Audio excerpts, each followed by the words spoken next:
क्रांती news, आवाज सर्वसामान्यांचा।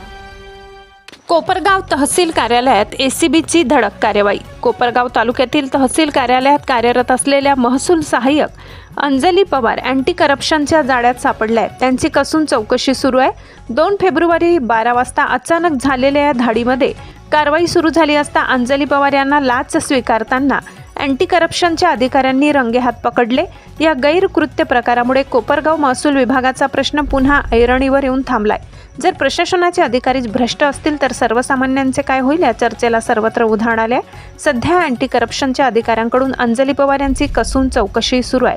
Anti करप्शनच्या या अचानक झालेल्या धाडीमुळे महसूल परिसरात एकच खळबळ उडाली आहे। अँटी करप्शन ब्युरोची सर्वात मोठी कारवाईमुळे भ्रष्ट अधिकाऱ्यांचे धाबे दणाणले आहेत। महाराष्ट्र क्रांती न्यूजसाठी प्रतिनिधी मुन्ना शेख, कोपरगाव। अशाच नवनवीन बातम्या पाहण्यासाठी आमच्या महाराष्ट्र क्रांती न्यूज या YouTube चॅनलला लाईक करा, सबस्क्राईब करा आणि बेल आयकॉनला प्रेस करा।